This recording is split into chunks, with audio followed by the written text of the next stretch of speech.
welcome to the City of Casey Council meeting on the 16th of August. I'd like to welcome everybody in the gallery, and I'd also like to introduce the panel of administrators. My name's Noeline Duff, I'm the chair of the panel of administrators. Mr Miguel Belmar. Good afternoon, Chair. And Mr Cameron Boardman.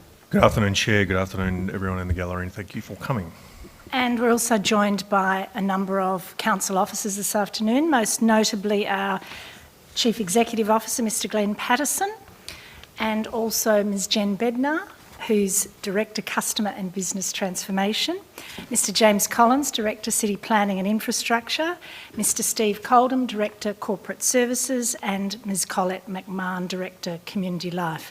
We're also assisted this afternoon in AV by Tom Conroy and in Governance by Sharon Lozen, and I also acknowledge and welcome a number of council staff as well as community members in the gallery.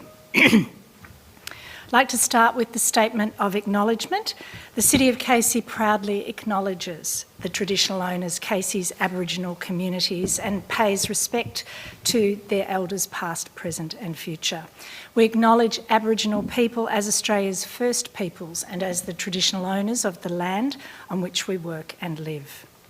The diversity statement. The City of Casey is home to remarkable diversity with many cultures, languages, faiths and communities of worship, ages, LGBTQI+ identities and landscapes, together forming our rich and dynamic community history.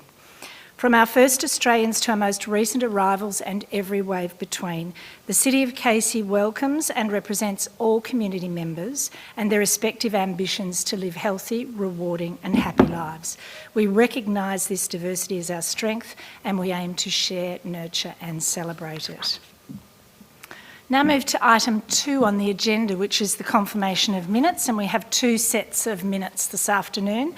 The first of those is for the council meeting on the 19th of July, and I seek a mover and a seconder to confirm the minutes of that meeting. I'll move those minutes, Chair. Mr Boardman, mover. I'll second those. And Mr Belmar. Put those to the vote. All in favour. And the next is for the special council meeting held on the 26th of July, and Mr Belmar, yes, ask you to move I'll that. move those. And I'll second those as Mr Cameron Boardman was an apology for that meeting. So we seek to confirm those minutes. All in favour. Item 3, the declaration of interests. I've considered my obligations under section 130 of the Local Government Act and have no interest to declare. Any of my panel colleagues or officers have any conflict of interest? Nothing to declare from me, Chair. I have a declaration to make later in the meeting, Chair. Thank you, Mr Belmar. We'll note that later. So nothing to record. Item 4 is public question time, and we do have a number of questions this afternoon from a variety of submitters, and I'll work through those and explain the process that we've gone through to respond to those questions. But the first question is with respect to consultation regarding works at the Cranbourne SBI facility from Sharon Berry. And the question is, why weren't the communities surrounding SBI landfill and recycling concrete crushing facility consulted with about the amendments to the expansion of the landfill, i.e. timeline increase from 8 to 20 years, now approximately 2040, increase in capacity from 2,840,000 cubic metres to 3,670 cubic metres, an increase of 29% according to Ms Berry, increase in landfill cells to 5 and removal of native vegetation. And Ms Berry cites the different licence numbers and works approval numbers. And the advice from our Manager Planning and Building is as follows. The works approval and licence under the Environment Protection Act are issued by the Environment Protection Authority, not by the City of Casey. The planning scheme amendment and planning permit that authorised the refuse disposal facility were exhibited by Council to the community during July-August 2013. Public exhibition included notices and materials sent to approximately 1,400 landowners and occupiers, public notices in local papers and signage on site. An independent planning panel appointed by the Minister for Planning reviewed the 17 submissions and a petition received through the exhibition period. The planning permit was issued in 2015 in alignment with the Minister's planning panel assessment and has not been subsequently amended. Thank you, Ms Berry, for your question. Second question is also with respect to consultation regarding works at the Cranbourne SBI facility, and also from Sharon Berry. The question is, why weren't the communities surrounding the City of Casey leachate ponds at lots 9, 11 and 12, Cyril Beachy Lane, consulted about the City of Casey's application to accept additional leachate and store that leachate for a private company, Stevenson's Brothers Industries, SBI Landfill Proprietary Limited, near their homes? And once again, a response from our Manager, Sustainability and Waste outlines as follows. No leachate has been transferred from the Stevenson's Brothers Industries landfill or other sites to the City of Casey leachate ponds at Cyril Beachley Lane.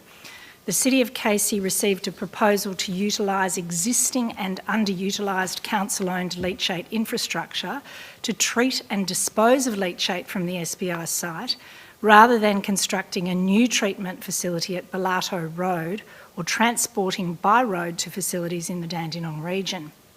The proposal was supported by the Royal Botanic Gardens and the SBI Community Engagement Group. The proposal is currently on hold. Negotiations will not proceed until the current odour issue at the SBI site is resolved and it can be demonstrated that leachate can be handled within the capacity and capability of existing processes under the South East Water Trade Waste Agreement with Council. Finalisation of an agreement will be subject to community consultation. Any additional costs and all approvals will be the responsibility of SBI. Question number 3 is from Viv Payne, and it's with respect to the playground in Banjo Patterson Reserve, Lynbrook. And Ms Payne's question is, can administrators please advise when a promised new playground will be installed in Banjo Patterson Reserve, Lynbrook? The Manager's City and Asset Planning has updated us, and our advice is that the construction of the new playground at Banjo Patterson Reserve in Lynbrook has been delayed due to the impacts of COVID-19 and supply chain issues. The project is now planned to commence in September 2022 with an anticipated completion date in November 2022. We've been asked to say thank you to the residents for their patience and look forward to the installation of the new playground ahead of the summer school holiday period. So we trust that that project will be delivered in November 2022. The next set of questions involves 25 questions from 15 submitters, and I'll read through the names of the submitters and advise those submitters that we have prepared a consolidated response, particularly with respect to the fact that this matter is a planning and development issue and it's in a statutory process currently. So the submitters are the following list, 15 submitters: Amit Bansai, Bernadette Bilbao Dixon, Shannon Lynch, Brianna Nish, Marisa Scott, John Theodoris, Troy Van Gorp, Kylie Walker, Nirvan Basnet, Raymond Dully, Connie Mayer, Viv Payne, Mark Smith, Jay Tavaraj and Lucas Vorkova. So the update that we can provide is in response to a consolidated list of the issues that have been posed to Council in those 25 questions. So I want to say thank you first of all to those submitters, and this is with respect to questions about the draft Hampton Park Hill Development Plan. The questions that have been posed by the 15 submitters relate to the consultation process that's currently underway with respect to that draft development plan, and they do reflect the submissions that have been received by Council. So the community concerns that have been raised by the submitters include a wide range of issues, but there's quite a detailed list here and I'll just work through it. The proximity of the waste transfer facilities to residential areas, the environment and health impacts, the history of odour breaches and amenity impacts from the landfill, the impact on property values and questions of compensation, encroachment of buffers into residential areas, contrary to the expectation of future public open space, the extent of public notification and access to material for non-English speaking residents, high volume of truck movements and road safety assessments, the hours of the proposed waste transfer facility and impact on residents' amenity, consideration of alternate locations for the waste transfer facility. I can advise the information that the panel of administrators has from officers is that there are currently over 1,000 submissions received when submissions closed in the weekend past. And so that will be quite a process of analysing those submissions, and council officers are currently have commenced that work and will be undertaking that work over the coming weeks and months. A report will be prepared for a future council meeting to consider those submissions, along with the overarching state government waste and planning policies that have initiated the need to review the current development plan. Also noting that the Hampton Park Hill location has been identified by the Victorian State Government through the statewide Waste and Resource Recovery Implementation Plan of 2018 as a significant waste and resource recovery site. So as outlined, the draft Hampton Park Hill Development Plan will be the subject of a future council report. That report will come to a formal council meeting such as this. At that meeting, the council, that being the panel of administrators, will consider all the submissions, the state government planning policies, including the EPA buffer distance recommendations and regional planning policies. So those parties who've made submission to the draft Hampton Park Hill Development Plan will be advised of the future council meeting date once confirmed, and I can't at this stage, given that submissions have only just closed, forecast when that council meeting will be. So I want to say thank you to those 15 submitters. We've endeavoured to provide a solid overview of the issues they've raised and represent those issues here publicly today, and provide an overview of the process that the council must undertake as part of its administrative duties under the Planning and Environment Act. So thank you. That's the conclusion of questions to council this afternoon. We now move to officer reports, and we have a number of reports for consideration this afternoon. The first of those is the Q4 Community Report at item 5.1, and there's a recommendation for which I seek a mover. Chair, I'll move the recommendation. Thank you, Mr Boardman, and a seconder. I'll second that. Thank you, Mr Belmar. Mr Boardman, would you like to speak to your motion? Thank you, Chair. Recommendation is for us to note and endorse the quarterly community report, to publish it on our website and to forward a copy to the Minister for Local Government. This quarterly report covers the period from 1 April to 30 June of this year. Of the 34 actions that were included in the annual action plan of 2021-2022, 32 actions now complete, and we have 2 actions that have been carried over to this financial year due to a number of circumstances which I'll outline shortly. Significantly, we have achieved adoption of the Council's strategic documents, particularly the adoption of the asset plan and the transformation strategy, and also the completion of the early works program for the Cranbourne Community Hospital, which is an issue which many people in that part of the municipality would be very familiar with.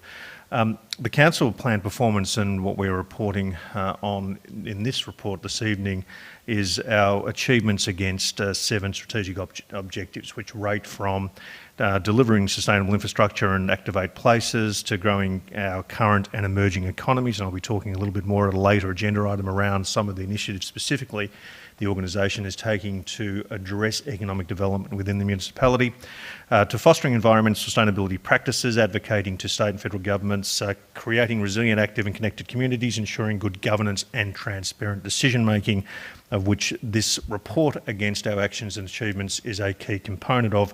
And strategic objective number 7, finally, is to create an adaptable, innovative and financially sustainable organisation that delivers maximum community benefit. And I think that is part of the ongoing improvements that we have seen by changing our governance processes, and we will have a special council meeting later this month to adopt the governance rules, but also to ensure that we are operating, as I've spoken many times in the past, through a best practice framework, implying the best of corporate governance overlays with what is considered best practice in a local government context.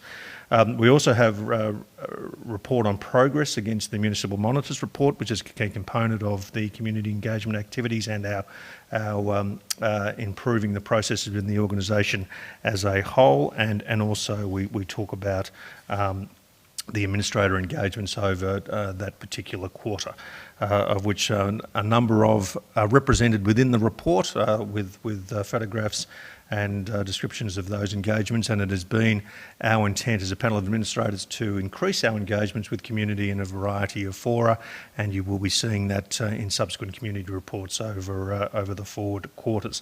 I am pleased to say that as I did highlight in my opening remarks, that we are tracking very well with most, in fact 32 of the activities completed. The 2 that we have carried over under Strategy 3.1, which are environmental considerations, include the develop and commence implementation of the Urban Forest Strategy, which will cultivate strong national assets and foster a greener Casey. The reason why that has been delayed is that we are ongoing broad consultation and analysis of some of the key aspects of that particular task, albeit that we have introduced a number of environmental policies and strategies recently, including looking at environmental offsets in parts of the municipality and incorporating that in our overall domain strategy dealing with environmental and sustainability issues. So whilst we would prefer to be in a position where progress had been achieved commensurate with the end of the financial year and end of the quarter, we have carried that over for obvious reasons. And the other action which we have carried over is the development of a community climate change action plan, which is looking at further reducing our greenhouse gas emissions and dealing with sustainability issues. Again, there is significant ongoing consultation with the community around how council can maximise its lessening of environmental and carbon footprints to look at the uptake of renewables and to ensure that we do have a wider section of the community engaged with the development of that plan, albeit I do again note that a number of initiatives we have undertaken in the last financial year, including look at the renewable energy strategy, particularly looking at council asset management on lighting and other ways to reduce our greenhouse emissions are well and truly in play. So whilst we have tracked very well and we are being very transparent with our progress, we do acknowledge that ongoing consultation and ongoing development of a number of these policies and practices needs to continue, and I go back to that very important strategic objective of number 6, ensuring good governance and transparent decision making, and this is a key component of that, that we give an honest depiction of our progress, we inform the community exactly on how we are tracking against all of the requirements from the municipal monitor to our asset plan to our action plan to our domain strategies, and ensuring that the community and the minister are well and truly informed of that. So with those comments, Chair, I'm very pleased to adopt and note the report to ensure that it is publicly communicated on our website and that a copy is sent to the Minister for Local Government, and by doing so that I'll be pleased to comment on future progress at upcoming quarterly reports as they come due. Thank you, Mr Boardman. Mr Belmar. Thank you, Chair. I just want to make a few comments. Mr Boardman's been very thorough in his overview of the report.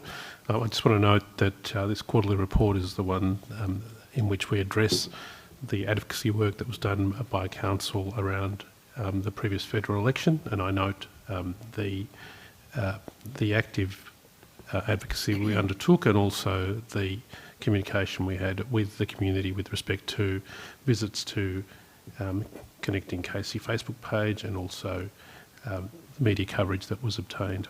I also want to note that during the last quarter we were also able to finally have an in-person ceremony to recognise our Casey Australia Day Award recipients, and that was a terrific event that we were able to host here at Bunjil.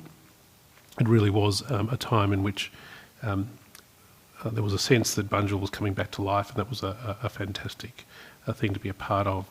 I note as well that during that period we hosted Reconciliation Week again here at Bunjil. And finally, I just want to note also the Capital Works highlights during that period, and they included an opportunity to visit the Clyde Recreation Reserve at the Ellison Estate in Clyde, and to see that under construction, and noting what a fantastic facility that will be for the community. Noting as well the Tullian Active Open Space Development in Cranbourne North, the Browns Road Active Open Space Reserve in Botanic Ridge, and the Burnley Gardens Recreational Reserve in development in Berwick. And with those comments, I'm happy to second the motion. Thank you, Mr Belmar. I'll put the motion to the vote. All in favour? Carried. Item 5.2 is the Doveton Pool in the Park Master Plan, and I note and acknowledge supporters of the Doveton Pool in the gallery here this afternoon. We have a recommendation on page 35. Do I have a mover for that recommendation? Yes, I'll move that. Thank you, Mr Belmar, and a seconder. Seconded, Chair. Thank you, Mr Boardman. Mr Belmar. Thank you, Chair. I'm happy to move tonight this motion as set out in the notice papers regarding the adoption of the Doveton Pool in the Park Master Plan of 2022. I note that in April of this year, Council passed a motion by which the plan was put out to the community for comment, and I want to thank those members of the community who participated in the development of this plan. I note that we had over 700 visits to the Casey Conversation page, and that we received 10 submissions, and each of those submissions has been addressed in the papers that are before Council tonight. And I note that there was great engagement with the master plan, and the submissions are very specific, and note a great interest that was taken in the future of Doveton Pool. This is a good news story for the community. Doveton Pool will continue to exist into the future. It will continue to exist not only as a pool, but as set out in the master plan. Also, a park is proposed, and it's a year-round accessible park. So I'm happy to move this motion tonight, and at the same time note that one of the motions that I am passing is to do with the summer season of the pool, and noting that the recommendations from council officers with respect to a trigger temperature of 25 degrees and the facilities that will be open on that trigger, and that the pool will operate between the 19th of November and the 2nd of April. So get out there and use the pool on days that it's over 25. Finally, I can't conclude my comments this evening, or I'm moving this motion, without noting the financial implications of the plan. I note that the delivery of the master plan has an estimated cost in excess of $20 million, and Council, in undertaking and moving this motion tonight, seeks the support of both the state and federal governments in ensuring that we're able to go through with the proposed plan to the extent that is proposed in the master plan. I note that Council's Capital Works program does not have the financial capacity to deliver the project in full, and we are seeking a 50% funding agreement between Council, the state and federal government. So I urge government to to assist council in being able to conclude this facility to the extent that's shown in the master plan and to the extent that the community is seeking and has demonstrated its interest in through both the submissions that they have made to this project at this stage, but also through the extensive engagement that the community has had with council throughout the process of the discussions on the future of Doveton Pool. And with those comments, I'm happy to move this motion. Thank you, Mr Belmar. Mr Boardman, would you like to speak to the motion? Thank you, Chair. If I could just make some brief comments and acknowledge your acknowledgement of community members represented here this afternoon who have not only been extremely well engaged with us and passionate advocates for the pool as a whole, but have engaged through that process constructively and positively that has really helped us with our decision making and has provided a very sound base of community expectation insofar as developing a master plan which we believe will represent the best interests of the community now and into the future. And I think, Mr Belmar, if we look at and reference our community reporting, particularly around the actions of advocacy to state and federal local members of parliament, then we note that we have engaged with the federal member for Bruce and applicable state members of parliament on this issue. And that is a theme that undoubtedly will continue. We don't have the resources to continue to meet the community's expectations based upon the master plan requirements, and we are very much seeking support from either a state base leading up to the state election in late November or from the Commonwealth Government based upon some of their to-be announced local government grants programs. But this has been a learning exercise for us based upon the decision that a previous council made over an overall aquatic strategy, which may have been reasons and sound at the time, looking at an integrated approach for managing these assets. But a glaring omission from that process was that it didn't take into account what the specific expectations of the Doveton community was. And I think, Chair, we can say with a degree of confidence that we have a heightened and invigorated level of discourse and communication with the Doveton community, which not only provides us with better understanding of their expectations as it relates to this pool, but their expectations as it relates to a myriad of council services and particularly recreational services into the future. And if we can use that process as a model for future engagements with the community, then I think this organisation will be very well served. So I do stress again the comments, and I think they are universal, that we thank the community for their constructive and positive engagement. We thank them for providing that level of feedback to us, which has allowed us, as I said, a better decision-making process. And we now go through the next stage of the process to seek endorsement and support from either the state and Commonwealth governments to make this master plan a reality. And we will be providing updates through our transparent communicative processes in the future on how that is tracking. So again, I acknowledge the words of yourself, Chair, and the words of Mr Belmar, and support the recommendations as put. Thank you, Mr Boardman. And just to support the motion as well, some of the best projects in communities are those that are partnerships between the community and council and federal and state governments. So we look forward to that four-way partnership going forward. I'll put the motion to the vote. All in favour? Carried. Item 5.3 is planning reform for economic growth, and we have a recommendation. Is there a mover for that recommendation? Chair, I will move the recommendations as put. Thank you, Mr Boardman. And a seconder? Yeah, I'll second those, Chair. Thank you, Mr Belmar. Mr Boardman. Chair, I want to spend a little bit of time explaining these recommendations and particularly the background, because as I alluded to in my comments, insofar as our community action report, there are some new initiatives, very positive new initiatives that the organisation is undertaking to support the growing economy and diversifying that to ensure that the organisation is best placed to promote employment retention within our municipality and to ensure that there is better leverage of the skills and capability from our local economy to provide future pathways and greater prosperity. And this is an example of how the organisation is going about that. Astute observers might recall that in the 2021 state budget, there was $75 million provided over 4 years for regulatory reform to support the state's economic recovery, and we would all acknowledge that over the last 2.5 years there has been significant challenges associated with the state's economy, but there has also been some significant changes to the structure of that economy itself.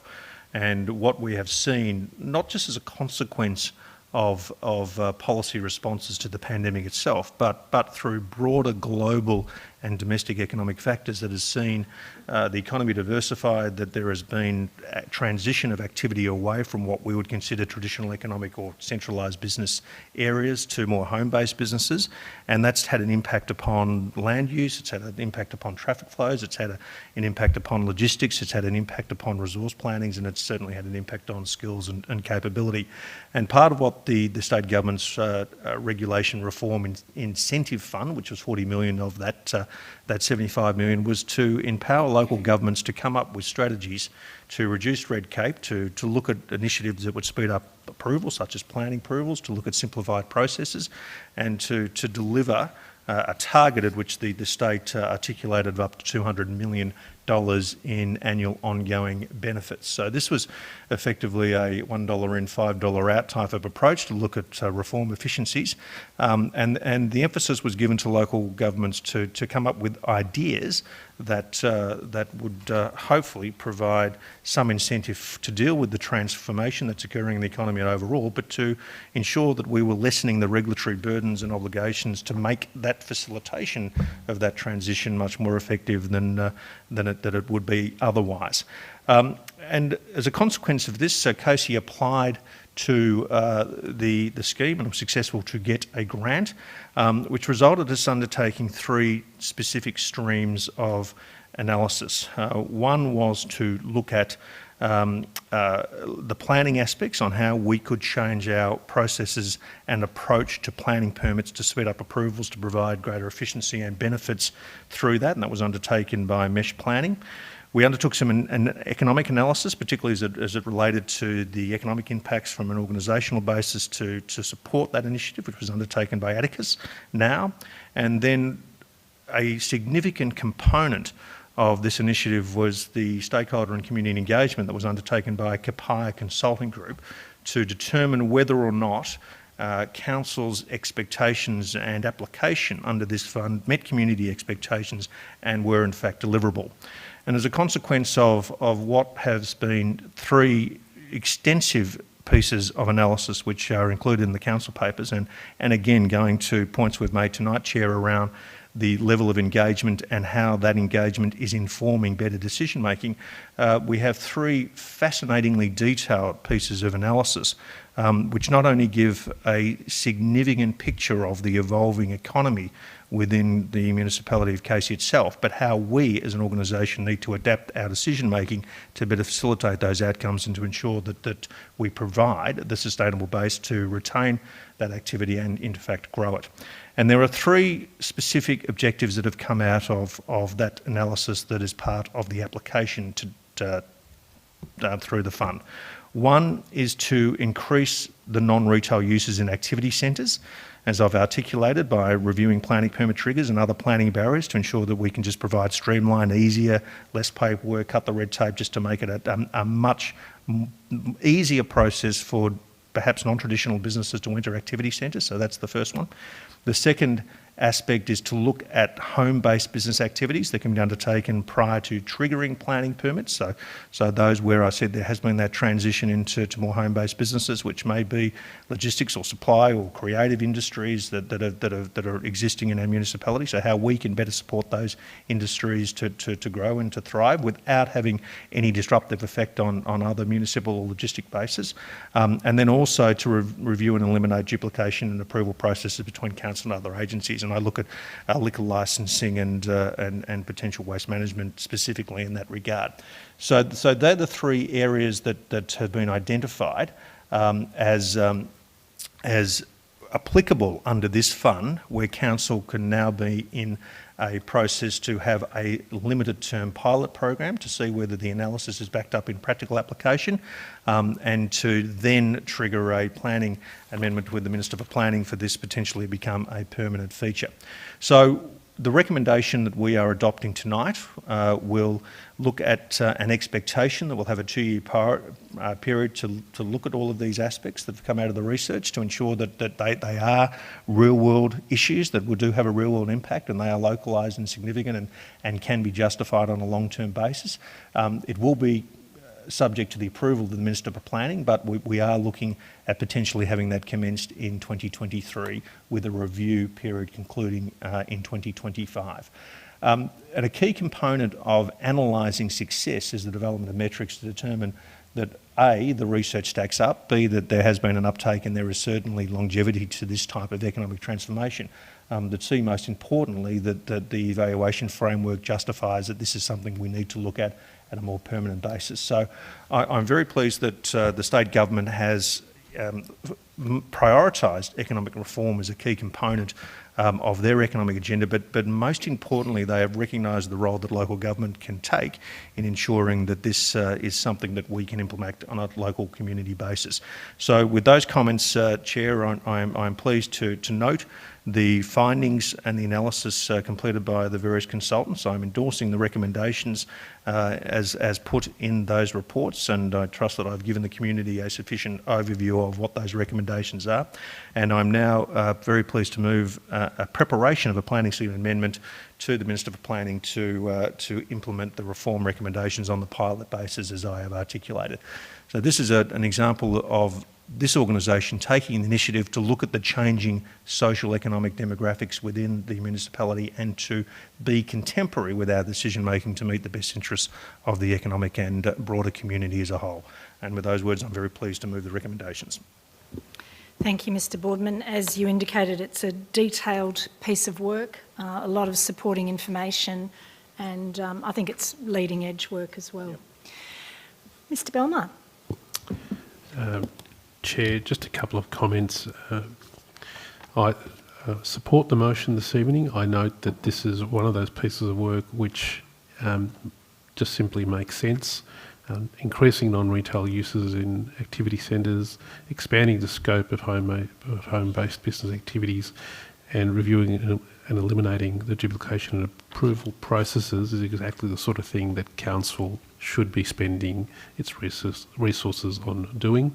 They are often simple changes that it just takes the time to sit down and do the strategic planning to ensure that these changes can occur. I fully endorse this occurring on a pilot basis because there can be off-site amenity impacts from these types of changes. So it is important that any work done in this area considers the impact that it can have more broadly. I note that part of the work done by MESH was a council workshop in which MESH very properly did workshops with both the council officers who grant permits and also council officers who enforce permits, because it's exactly those officers who are doing that work that are on the ground and understand the issues that face the community that is trying to run home-based businesses and also trying to use areas for non-retail uses. So I endorse the motion we're moving tonight. I'm grateful for the work that's been done, the very careful work that's been done. And finally, I note that it's interesting when you read these sorts of reports, when you consider that there are often just very simple matters that trigger the requirement for a planning permit. Under clause 5211 of the planning scheme, for example, having an additional worker or having an additional commercial vehicle, they're the sorts of things that need to be considered closely as our community changes, as the use of our homes changes, and to analyse, as we're doing here, the future of work in a community like Casey. And with those comments, I'm happy to second the motion. Thank you, Mr Belmar. I'll put the motion to the vote. All in favour? Carried. Final report for the Open Council meeting today is item 5.4, which is Retirement Villages Development Grant, and there's a recommendation on page 144 of the agenda. Is there a mover for that recommendation? Yes, I will move that recommendation. Thank you, Mr Belmar. And a seconder? Chair, I'll second recommendation as put. Thank you, Mr Boardman. Mr Belmar. Thank you, Chair.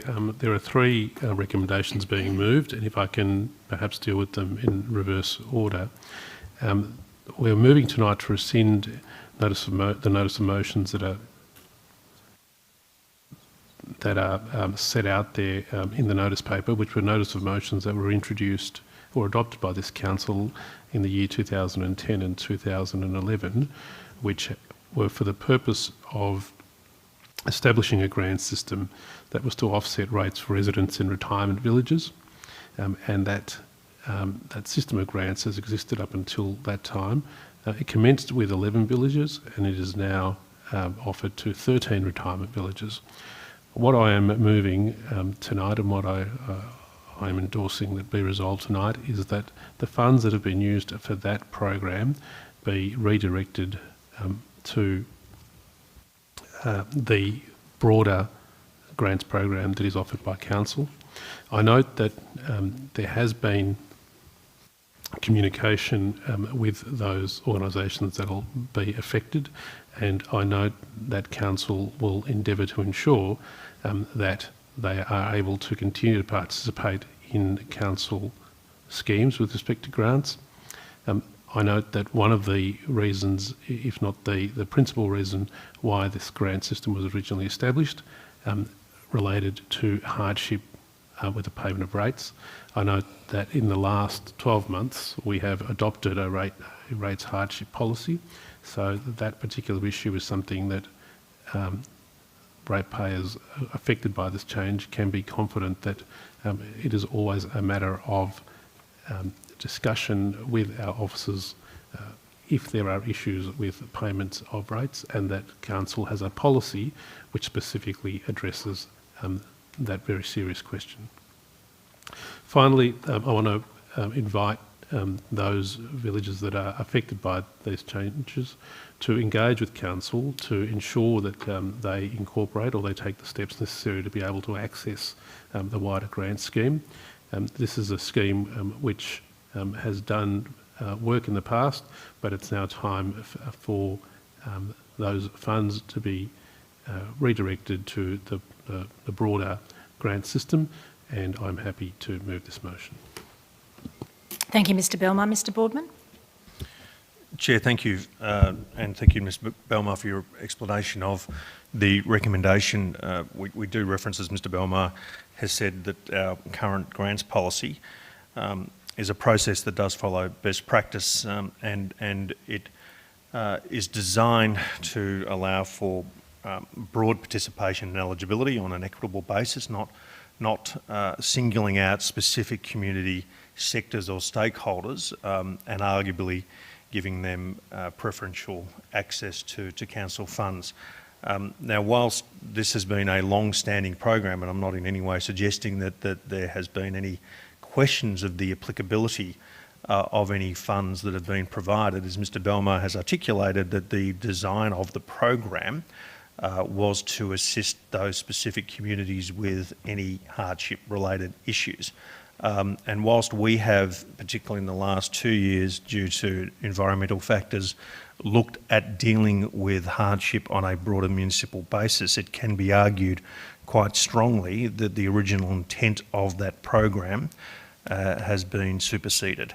And it is now appropriate to look at this particular program through the lens, as I've said, broader community application and equity, and allow for any members of the community, either individual or organisationally, to apply for our grants program through a broad-based, non-singular or specific basis.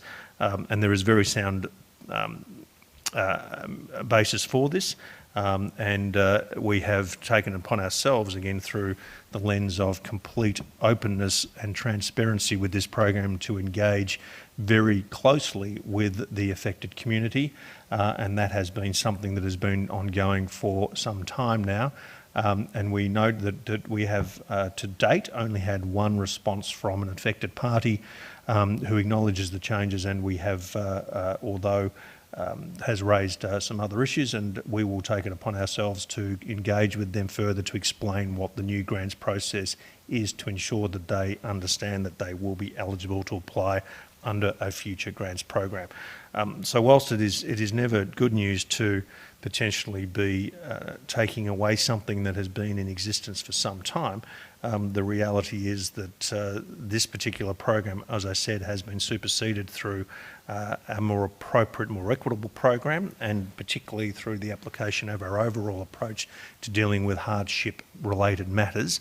And I believe on a best practice basis that is a much more effective and appropriate way of dealing with the matter. But we do undertake, as I've said, to continue to engage with this stakeholder group to ensure that these changes are fully explained, communicated, and that a process of, as best as possible, no disadvantagement is principled through that engagement. Thank you, Mr Boardman. Just a few brief comments, and I do thank the officers for the report. It's comprehensive, it details the history of the arrangement and provides arguments as to why this program is no longer valid in the current circumstances.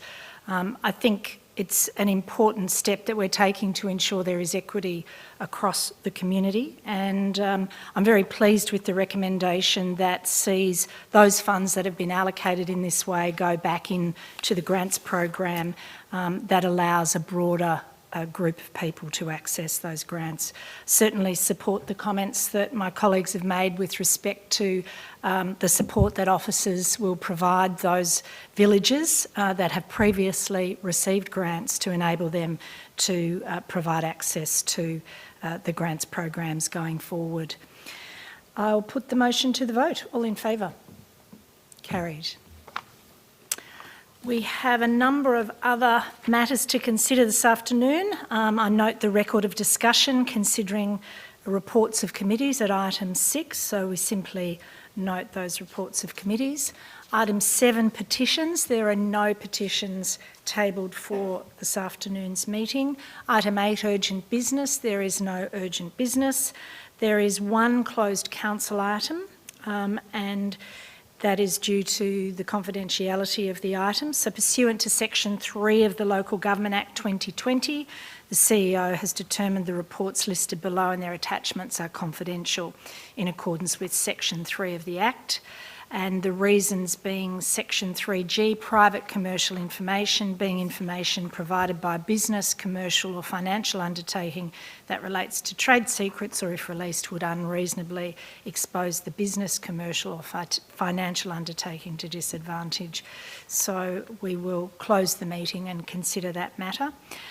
Before I close the meeting this afternoon, I remind people that there is a special council meeting, and I think Mr Boardman referenced that. It's going to be held on the 30th of August to consider council's governance rules following the consultation process that we've undertaken. And the council meeting scheduled for the 20th September is going to be held in the Bunjil Place Library, not in this room, to accommodate the Archibald Prize exhibition events. So thank you this afternoon to those people who've attended the meeting, both in person and online. I declare the meeting closed and thank you. We're happy to say hello to those members of the gallery, and then we'll fairly soon after that resume for the closed council meeting. Thank you and good afternoon.